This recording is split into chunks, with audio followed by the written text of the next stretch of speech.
What we're going to do now is we're going to look at our third layer of bleaching. Now what I've got in here is the usual for bleaching, about 80% thinners to 20% paint, really nice and thin.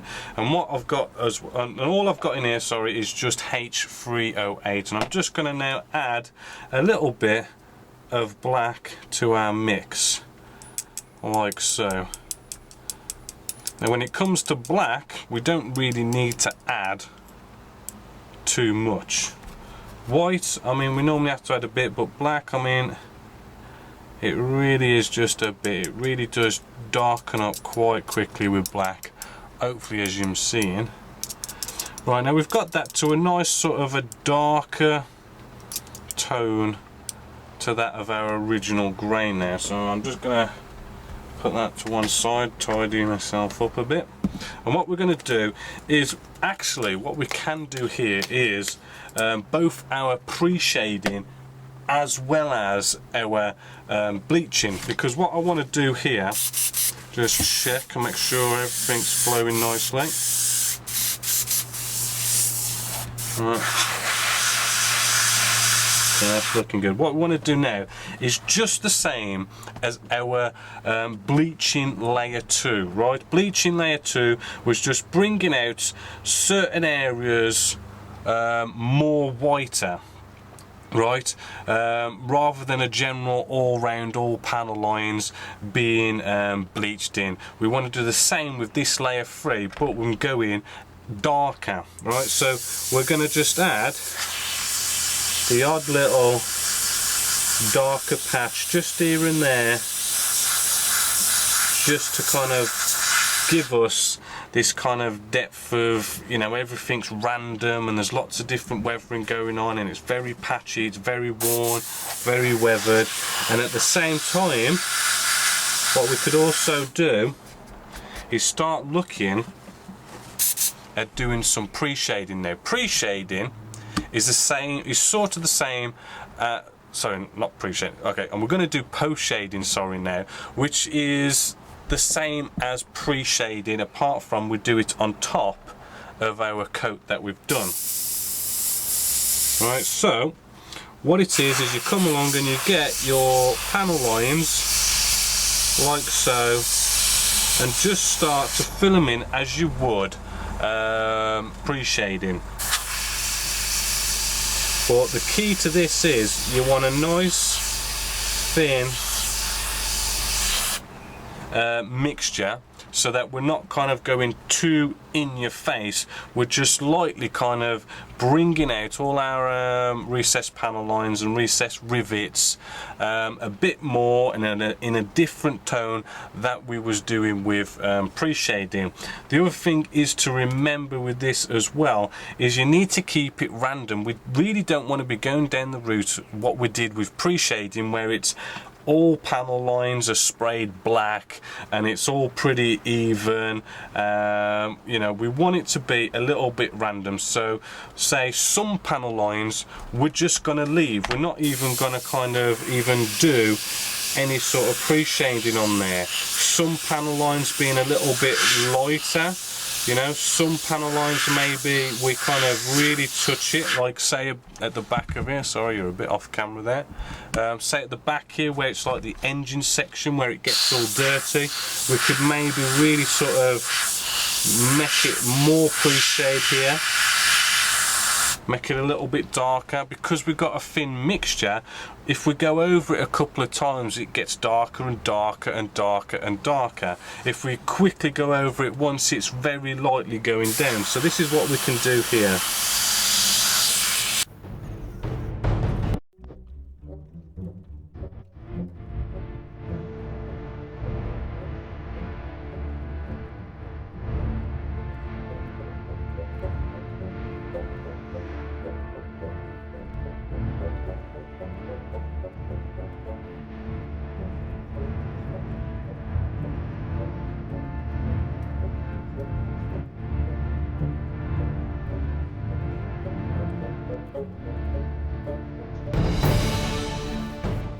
Let's have a little look of what we've done so far, just to kind of recap, right? We've done 3 layers of bleaching, Now hopefully, as you can see, what we've done is we've lightened the original colour H303, and we've basically done a general all-round sort of mottled, bleached, worn paint look all over inside the panel lines, not actually on the panel lines but inside them. We've then gone even lighter to the point of almost white, so just give us little patches just here and there of kind of more whitey looking kind of mottled effects, but we've targeted our engine section here, and then it's been quite random everywhere else, right?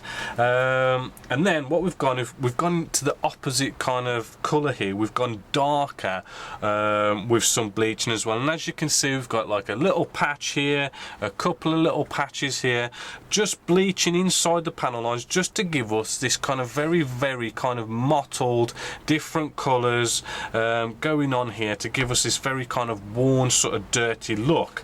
And now, while we was doing that bleaching, and we had that nice darker version of H308, we also went off and did a load of post shading, which is where we go along our panel lines here and just start to kind of bring them out and make them look more dirty, to kind of show the grime and everything building up inside those panel lines. And hopefully, as you can see, we've just gone around there and done that all nicely up, so it's really given us this kind of nice effect going on. And I've really tried to kind of really go for it around our exhausts and air intake just along here, because this gets proper riffy. So what I want to do now is I really want to go even further with this weathering and really go to a nice extreme with it, and start to show the kind of spray work that happens with these F-14s when they're on tour, which is where you get ground control people going around and spraying on to the actual aircraft into all these like recessed areas and panels and rivet areas, where they actually spray on there. I don't know if it's with an aerosol can or something like that, but they just kind of like where there's scratches on the aircraft and everything, because with so much salt going on when they're on these aircraft carriers, that salt's going to get right into the metal and erode it and turn into rust and all that kind of stuff. So wherever there's scratches, they run around and kind of spray it on to keep the bare metal from getting eroded by the salt. So what I want to do with this is I want to go and well, this is going to take 2 steps to get this effect. So what I'm going to do is I'm just going to make what we did our 3rd layer of bleaching with. I'm just going to add more black to the mix and really kind of get it really dark. And I think that should probably do it, actually. Maybe one more little quick dollop and we should be nice and dark in here now. Hopefully, like so. So let's put our lid on top. Now with this one, we're trying to represent the ground control crew kind of going around and spraying on this spray paint that you kind of see, and it looks very kind of spray painty. And what I want to do now is just blast through what's in our needle end, because we've only mixed up what's in our colour cup. So it should go dark, and it's going nice and dark now. And what we want to do is kind of represent this. So we want to take areas that are going to be getting the grime, the scratches and stuff, to make the ground all the ground crew kind of go around and pick these areas out to spray. And we're going to make it get really dark now, like so. And yes, this is going to look really exaggerated.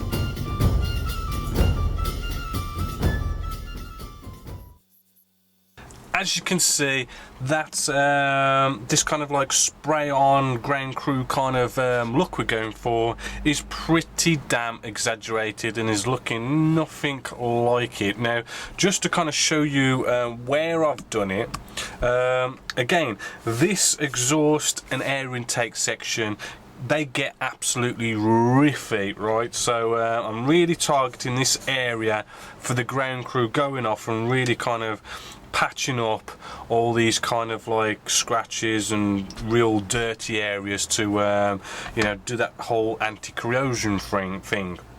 And then in places, as you can see up here, just a little patch there, you know, we've got a little patch up there.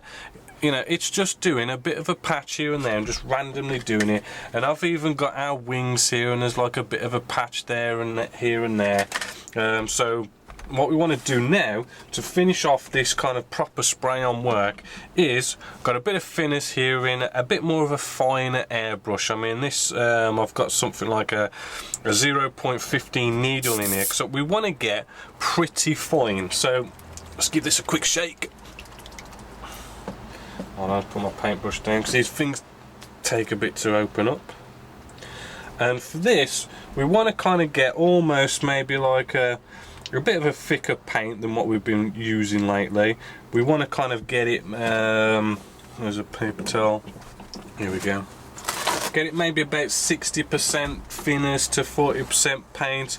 We want it a bit stronger now. Just give this now a nice mix and make sure our paint and thinners is all mixed together. Nice little paintbrush, like so.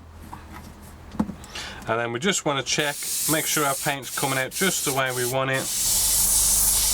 There we go. And because we've come back to H308, this should be a nice effect, because although our original colour was 308, H308, the amount of bleaching and post shading and everything that we've just like blasted onto this, it's going to really kind of bring this colour out now, even though we've gone back to the original colour. So what we want to do is follow in these really dark areas that we've just done with that really darkened up H308 that we just did. Following that as a guide, we want to spray finely on top of them.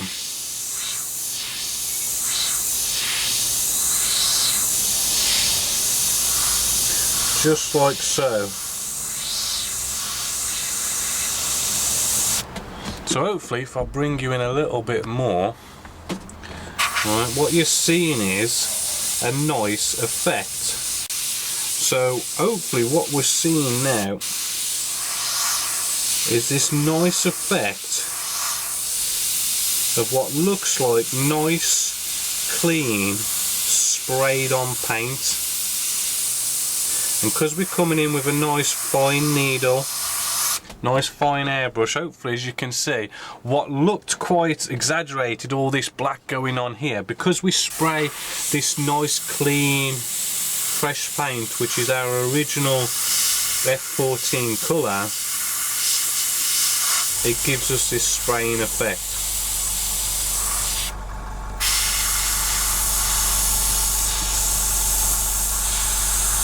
Yeah, hopefully you can see that. So if I go all the way around and kind of show you this more, hopefully you'll see where I'm coming from.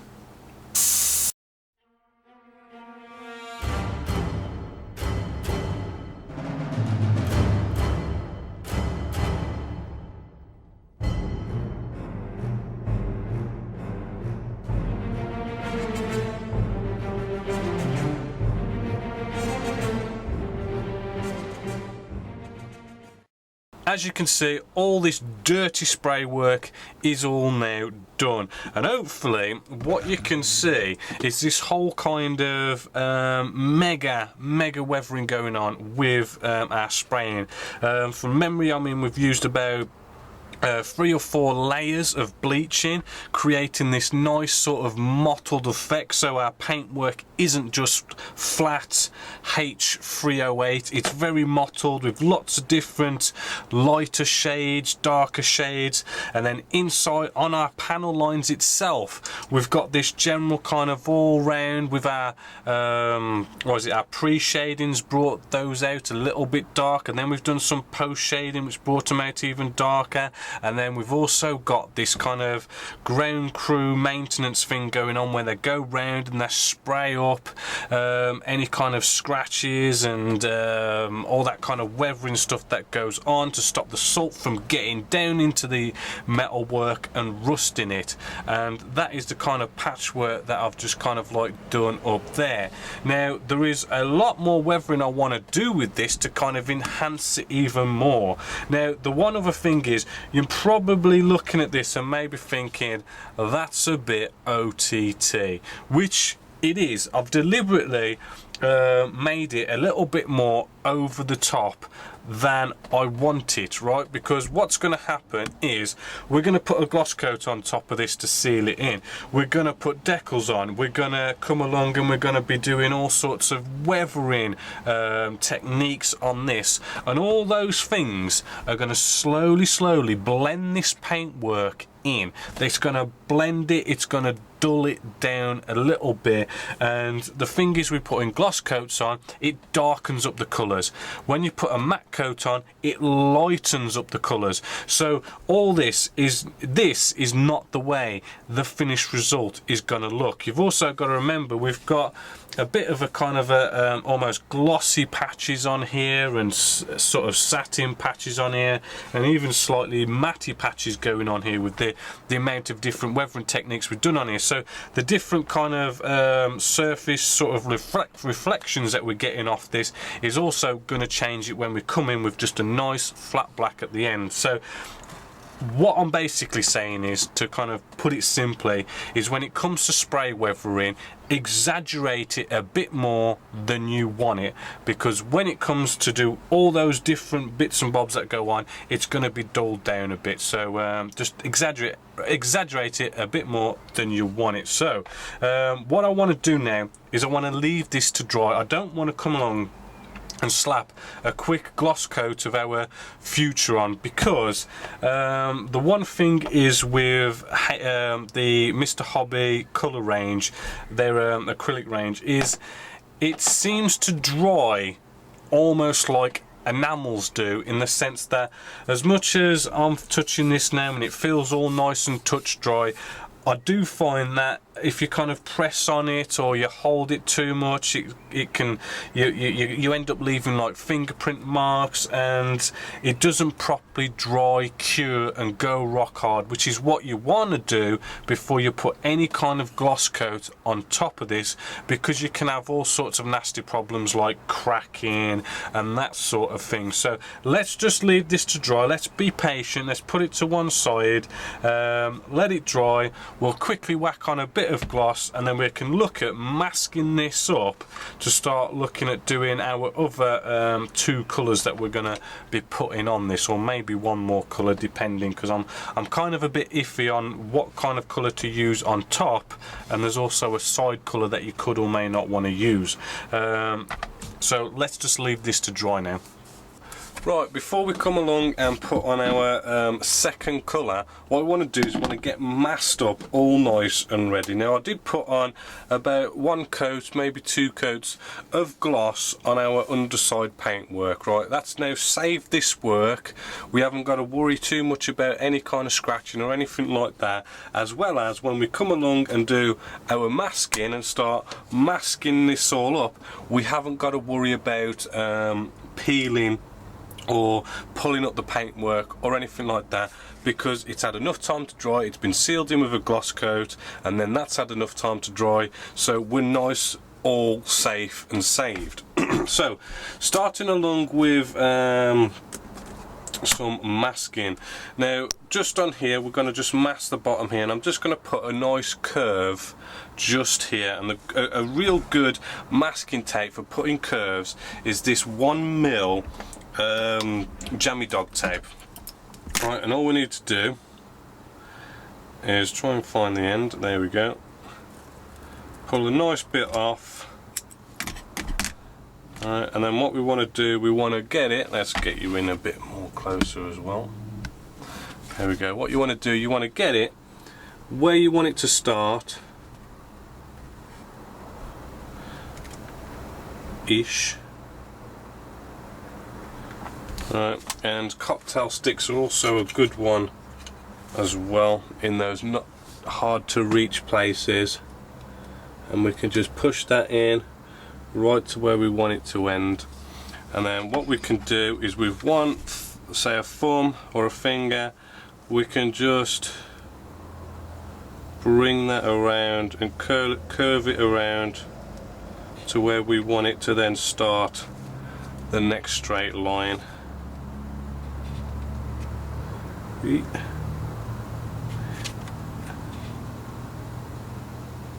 There we go, and we can just have that go across. So hopefully what you can see is the advantage of this kind of tape is to get those kind of sort of nice smooth 90-degree sort of angles going on there, which then that leaves us all nice and good to come in with, say, something like a 6mm Tamiya tape and get our straight line done.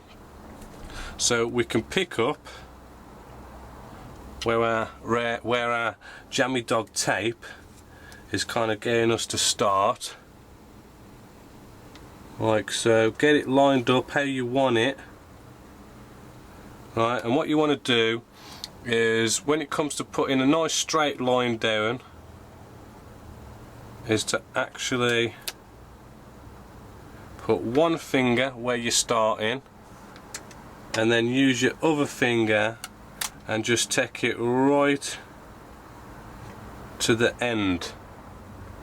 Alright, so then that way you should get a nice straight line going across there, rather than coming along and potentially sort of going like this, putting a bit of a straight line and working your way across, because eventually you're just going to kind of put a bit of a kink in it here and there. So it's always good, one thumb or finger, one end, and literally take it right to the end where you want it to exactly end, and what you end up with is that nice straight line like so. Now, I mean, masking, I mean, that is kind of like some nice little basics for masking, but I mean, this particular build isn't much masking going on at all. I mean, I've just got to do the same this side, then it's another straight line along here, another straight line along the back, and that is the masking all we need to do for now. So I'm going to get this all masked up now. As you can see, we've now masked up all our underside of the aircraft. Now, just a quick little note is the air intake and the engine section here, because they stick out quite a bit, there is a chance of overspray. So I've just masked them up as well. It also gives us something to hold without kind of maybe coming along and wearing gloves or something like that. Next thing is as well is really try and get your point here as straight and as even both sides as possible, because they do look a little bit strange when you do these kind of points and they're a little bit off, right? So get that nice and straight as much as you can. So what we're going to do now is we're going to be looking at our side colour. Now, when it comes to F-14s and what kind of paint scheme you do, really need to kind of check your references. I'm using aftermarket decals, so really I can just kind of copy what the aftermarket decals say, because they pretty much put their research in and they know where these colours are going and what colours are going where. So with this particular paint scheme, we've got a side colour, which is our FS 36320. That's the federal standards number, where we've got it just here on the nose and we've also got it here on the tail, and then we've got a third colour going on here, which is the top colour, which is our FS 35237, right? However, the F-14 fleet varies so much in what colours they use. Sometimes it can be one top colour, one bottom colour. You can have kind of like white flaps going on, and then it's not just what colours they use, but it's where these colours start and end. So for example, I'll just get this back out again. For example, our side colour here ends just there. As a quick point, let's bring you in a bit actually. It ends just there, right, nice and sharp. Whereas, have I got one line around? Yep. Whereas with this set of markings, hopefully as you can see, it goes straight to a point. Right, so there is a lot of differences going on with the F-14 fleet, so really kind of check all your references. Now what I'm going to do now is I'm going to start doing some pre-shading like we did on the underside. Now when it comes to pre-shading, I personally like to pre-shade as I go along, rather than I know some people like to just pre-shade the whole model, but what I find is if you pre-shade the whole model, if you've done the underside like I've done here, we're going to overspray into our side and potentially top colour here with what we've already sprayed. So then we've got to come along and sort of like re-spray, re-pre-shade these areas anyway. So I like to pre-shade as I go along, and not only that, pre-shading can get a little bit boring. So when you're kind of doing a whole kind of model, if you kind of break it up into sections, it just makes it a little bit more fun as well. So for this particular video, I'm going to be using the Vida airbrush, the 130E. Just going to kind of see how this is going to perform. So we'll start off by doing some pre-shading, and we're just going to pour in just a nice bit, a 50-50-ish mix of our Vallejo black and our homebrew thinners.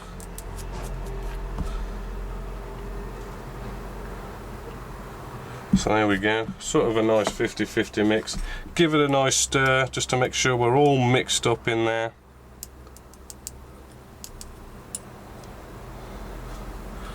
Alright, and then let's test and see how we're flowing, how it's coming out.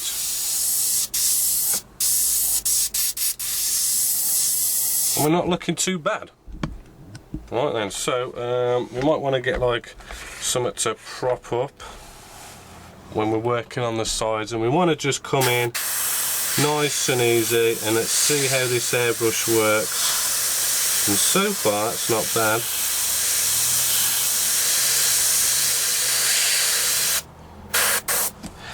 Another thing you might want to try and remember which is something I forgot to do actually, is when we come to, do you remember how we did those real kind of heavy ground crew kind of spray jobs, patch up jobs that the ground crew do?